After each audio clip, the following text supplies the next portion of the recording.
First సినిమాకి national award తీసుకున్న ఒక డైరెక్టర్ నెక్స్ట్ సినిమా 5 ఏళ్ళు వెయిట్ చేయడం అన్నది కరెక్టే అంటారు? ఎందుకంటే మీలాంటి డైరెక్టర్లు ఫాస్ట్ సినిమాలు చేస్తారు. అసలు కరెక్ట్ కాదు సార్, నాకే కరెక్ట్ కాదని తెలుసు.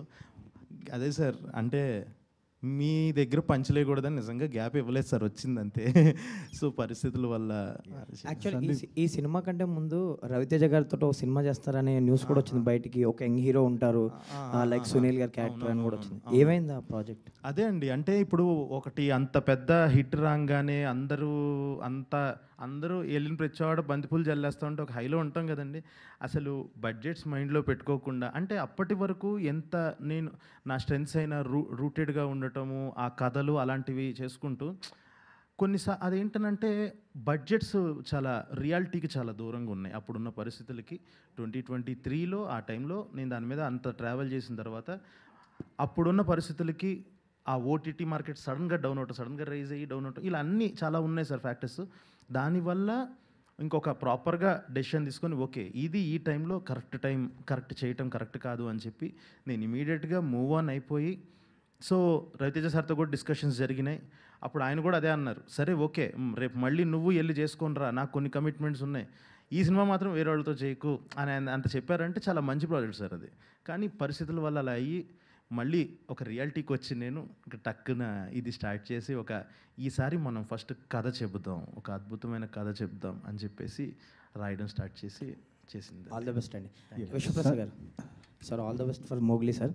And coming to Raja Saab, బర్త్డేకి ఒక సాంగ్ అనుకున్నారు అన్నారు, మీరు కూడా చెప్పారు. అండ్ ఎందుకు డిలే అయింది? నవంబర్ లేదో అంటున్నారు. రాజా సాబ్ పోస్టర్ మోగ్లీ నుంచి కూడా వచ్చిందండి. November 5th ఉంటుందండి first single. Okay, second trailer కూడా ఏదో ప్లాన్ చేస్తున్నారా? నేను అది ఎప్పుడు ఉండొచ్చు సార్? సెకండ్ ట్రైలర్ సినిమా ముందు ఉంటుందండి, January 9th film. All the best అండి. కలవభైరవ్ గారు సాంగ్ బాగుందండి, all the best. Thank you అండి, థ్యాంక్ యూ సో మచ్ అండి.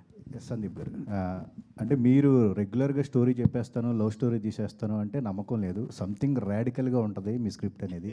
ఇందులో కూడా అవి ఎక్స్పెక్ట్ చేయొచ్చా కమర్షియల్ అంశాలతో పాటు? ఎట్లా?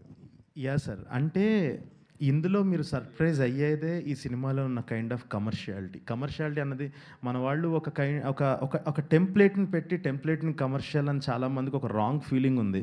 అది కాదు, అంటే ఒక లార్జెస్ట్ గ్రూప్ ఆఫ్ పీపుల్కి అందరికీ నచ్చేలా సర్వ్ చేయడం ఈజ్ కమర్షియల్ సినిమా. సో ఈసారి ఇంకొంచెం ఉంటుంది సార్, నా తాలూకా థాట్స్ ఉంటాయి. కానీ ఈసారి ఏంటి అని అంటే నా ఫిలాసఫీ ఏంటి, ఒక లవ్ గురించి నా ఫిలాసఫీ ఏంటి, ఒక దేవుడు గురించి నా ఫిలాసఫీ ఏంటి, నేను ఎలా నమ్ముతున్నాను, నా దృష్టిలో దేవుడు అంటే ఏంటి, ఇలా నా పర్సెప్షన్ని చూపించే ప్రయత్నం సార్. అది డెఫినెట్గా చాలా చాలా కొత్తగా ఉండబోతుంది సార్. మీరు అన్నది నిజం, లవ్ స్టోరీ పైన మీ అందరికీ కనిపించేది డెప్త్ వేరే ఉంది సార్ సినిమాలో. కాలభైరవ్ గారు sir, colour photo one of my favourite albums అది. Thank you. ఇప్పుడు కూడా పాటలు అప్పుడప్పుడు వింటూ ఉంటాను నేను. ఇన్ఫ్యాక్ట్ బ్యాక్గ్రౌండ్ స్కోర్ కూడా మీ combination it is coming back అంటే రియల్లీ ఎక్సైటెడ్. అంటే చాలా తక్కువ కనిపిస్తారు మీడియాలో కూడా, సినిమాలు కూడా తక్కువ చేస్తారు, ఎందుకో నాకు తెలీదు సార్. వచ్చినాయి కదండి, చేస్తా. Grossly under utilising your talent industry, అది సింగర్ కానీ మ్యూజిక్ డైరెక్టర్గా కూడా. అదే sir. Sir thank you for your kind words sir. Under utilising much more and better. In fact RRRలో కూడా Naatu you are also part of Oscar song అది. And Komaram Bheemudu my favourite, ఒక intense రెండరింగ్తో నెక్స్ట్ లెవెల్ తీసుకెళ్లారు ఆ సీన్ని. Thank you so much sir. And next అందరూ అడిగే క్వశ్చన్ ఏది, మహేష్ బాబు గారి సినిమాలో ఏంటి, అందులో కూడా మీ టచ్ ఉంటే బాగుండేదని కోరుకుంటున్నారు అందరూ. సార్ అంటే ఖచ్చితంగా, అంటే నాన్ రికార్డింగ్స్ మహేష్ బాబు గారి సినిమానే కాదండి, నాన్నగారి సినిమాలు అన్నింటిలోనూ ఆయన ఏమైనా వర్క్ ఉంటే ఇప్పటికీ కూడా నాకు వర్క్ అసైన్ చేస్తూ ఉంటారు సార్.